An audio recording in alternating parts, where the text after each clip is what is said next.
अस्सलाम वालेकुम नाज़रीन, मैं हूं आपका मेज़बान अब्दुर्रहमान। हदफ में आप सब लोगों को खुशामदीद। मेरे साथ मौजूद हैं सईद अशरफ फारूकी, तहरीक नज़रिया पाकिस्तान के मरकज़ी सदर, और इसके साथ साथ ह्यूमन राइट्स के ऊपर बहुत ज़्यादा सरगर्म है। मुल्क पाकिस्तान में कोई इशू हो, हुकूमती सतह पर हो या अवामी सतह पर हो, औरत मार्च का इशू हो या कोई भी ऐसा मामला हो, ये जनाब आगे बढ़ते हैं और उनके खिलाफ दरख्वास्त दे देते हैं या फिर FIR दर्ज करवा कर उनके ऊपर कानूनी चारागोई का इस्तेमाल करते हैं। अभी रिसेंटली आफ्ताब इकबाल, पाकिस्तान के नामवर सहाफ़ी, जिन्होंने अपने एक प्रोग्राम में सहाबा इकराम रज़ी अल्लाह तआला अन्हुम के ख़िलाफ़ ऐसे अल्फाज बके जो कि पाकिस्तान के किसी भी शख्स जिसका इस्लाम के साथ ताल्लुक़ है, वो दुनिया में किसी भी जगह पर रहता हो, उसके दिल के ऊपर वो नागवार गुजरे हैं। लेकिन उनका कहना है कि एडिटिंग में ऐसा इशू हुआ, उन्होंने मंजर आम पर आकर माफ़ी मांगी, लोगों के से एक्सक्यूज़ किया, लेकिन क्या इस मुआफ़ी के बाद मुआफ़ी मिलनी चाहिए? और सिलसिला यहाँ तक नहीं हुआ, सईद अशरफ साहब उस पर भी मंजर आम पर आए,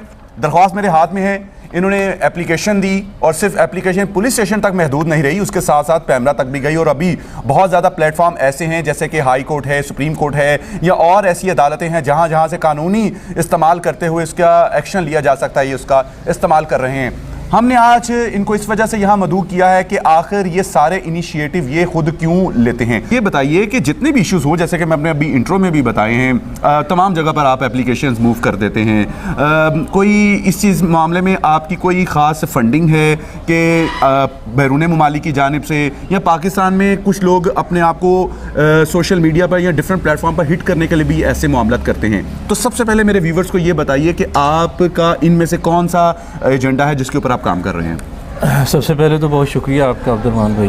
पहली बात यह है जो आपने क्वेश्चन किया है कि इस पर आपका एजेंडा क्या है। मेरा इसमें एक एजेंडा है, पाकिस्तान के अंदर बिलखुसूस और इंटरनेशनल लेवल पे बिलअमूम इस्लाम के हवाले से बड़ा एक जो हमारा स्पेशली तौर पर जो मज़हब बेजार तबका है, वो बड़ा अजीब किस्म का नैरेटिव रखता है कि जनाब ये एक्सट्रीमिस्ट लोग हैं, इंतहा पसंद हैं, इनमें अदम बर्दाश्त जो है वो नहीं है। तो इस सारे मामलात को मद्देनज़र रखते हुए देखिए, हमारा पाकिस्तान इस्लामी जमहूरिया पाकिस्तान है, इसका जो आइन है वो मौजूद है, और इसके आइन को मद्देनज़र रखते हुए, कानून को मद्देनज़र रखते हुए हम कानूनी चारागोई इसलिए करते हैं कि हम कानून के दायरे के अंदर रह कर के जो वायलेशन होती है हम उसका सद्देबाब करें, ताकि कोई बंदा जज्बात में आकर के कानून हाथ में ले करके इसके ऊपर इस तरह करने की कोई कोशिश ना करे। बुनियादी तौर पर मकसद ये होता है कि माशरे के अंदर अमन बरकरार रहे, चाहे कोई ह्यूमन राइट्स की वायलेशन करता है, चाहे कोई हमारे मजहबी इक़्तिदार को मजरूह करता है। हम ये चाहते हैं कि हम कानूनी दायरे कार के अंदर रह करके, इदारों के थ्रू जो हमारा कानून है उस कानून के अंदर रह करके हम ऐसे लोगों को मंतकी अंजाम। अच्छा ठीक है, आफ्ताब इकबाल साहब इस वक्त मंजर आम पर आ चुके हैं, मुआफ़ी उन्होंने मांगी है, अब इस मुआफ़ी के बाद पीछे क्या रह जाता है? देखें, पीछे रह तो कुछ नहीं जाता, लेकिन मसला ये है एक प्रोग्राम होता है जी, लाइव प्रोग्राम, आप और मैं बैठे हैं, हम आपस में बात करें, उसमें हो जाता है ज़ुबान फिसल गई या इस तरह के कोई मामला होते हैं। जो आपके स्क्रिप्टेड प्रोग्राम्स होते हैं जिनकी फिर उसके बाद आपकी वो प्रूफ रीडिंग होती है, आई थिंक उसके बाद फिर उनको 1, 2, 3 दफ़ा चेक किया जाता है, देन फिर उनको ऑन एयर किया जाता है। तो इट्स पॉसिबल कि आपका स्क्रिप्टेड प्रोग्राम है, रिकॉर्डेड प्रोग्राम है, और उसके बाद आपने यकीनन 2 से 3 दफ़ा उसको देखा होगा। और आफ्ताब इकबाल साहब खुद को बड़ा मुअर्रख समझते हैं, बड़ी इल्मी शख्सियत कहते हैं।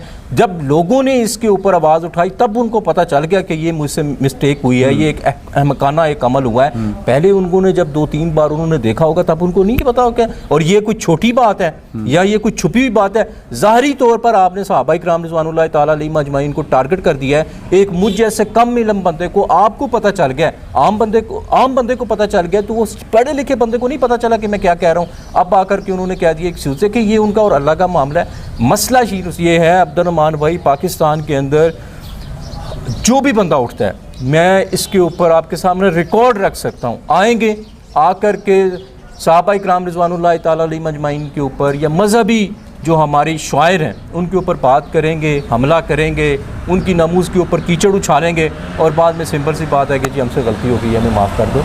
यार ये कोई तरीका है? सहाबा इकराम रिज़वानुल्लाह ताला अलैहिम अजमाइन वो शख्सियात हैं जिनके मुतल्लिक़ अल्लाह के नबी सल्लल्लाहु अलैहि वसल्लम ने फरमाया, इज़ा रअयतुमुल्लज़ीना युसब्बूना अस्हाबी फ़क़ूलू लानतुल्लाहि अला शर्रिकुम, जब तुम देखो कि कोई मेरे सहाबी के बारे में बुरा भला के तो उसके ऊपर बोलो कि तेरे शर के ऊपर अल्लाह की लानत हो। और रसूलुल्लाह सल्लल्लाहु अलैहि वसल्लम ने फरमाया, वमन अहब्बाहुम फ़बिहुब्बी अहब्बाहुम, वमन अब गज़ाहुम फ़बिबुग़्ज़ी अब गज़ाहुम, जो मेरे सहाबा से मोहब्बत करेगा वो मेरी मोहब्बत की वजह से मोहब्बत करेगा, और जो मेरे सहाबा से बुग़्ज़ रखेगा वो मेरे बुग़्ज़ की वजह से बुग़्ज़ रखेगा। और रसूलुल्लाह सल्लल्लाहु अलैहि वसल्लम का बुग़्ज़ आपके मुल्क के अंदर 295C को बुलाता है। ये इतना बड़ा जुर्म है। अच्छा, आपने दरख्वास्तें दे दी हैं, पैमरा को भी दे दी है, अभी आपकी कोई दरख्वास्तों पर अमल हुआ है कोई?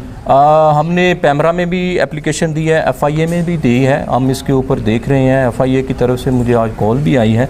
अगर FIA ने इसको परसू ना किया तो हमारे पास कोर्ट का ऑप्शन मौजूद है, we will go to court. अगर फॉर एग्जांपल कोर्ट भी इसके ऊपर वही रद्द-ए-अमल देती है जो FIA का मौक़िफ़ है, डेफिनेटली इन्वेस्टिगेशन जो टीम है जो उसके ऊपर पूरी तैयारी करेगी, फिर उसके बाद क्या आपका मौक़िफ़ होगा? तो फिर मेरा इसके बाद यही मौक़िफ़ होगा कि इदारों को इसके ऊपर जो है ना, बाद में ये जो रोते हैं कि लोगों ने कानून हाथ में ले लिया, ये कर लिया, वो कर लिया, फिर इसके ऊपर रोने के बजाय अपना रवैया दुरुस्त करना। मैं अपनी पूरी पाकिस्तानी अवाम के साथ, इदारों के साथ भी एक रिक्वेस्ट करना चाहूँगा कि जिस वक्त पाकिस्तान के ये मर्द मुजाहिद ऐसे वो तमाम कानूनी तरीक़ाकार से कानूनी चारागोई करते हुए प्रॉपर कानून के मुताबिक एप्लीकेशन देकर FIR के मुताबिक वो लोग जो गुस्ताखे रसूल हैं या गुस्ताखे सहाबा होते हैं, तो उनके ऊपर अगर कानून हरकत में नहीं आएगा तो फिर लोग अपनी हाथों में तलवारें बंदूकें खुद ही उठाएंगे, और फिर इनको कहा जाता है इंतहा पसंद। इन तमाम तर बातों का जिनसे सवालात किए गए, इनके जवाबात आपके सामने हैं।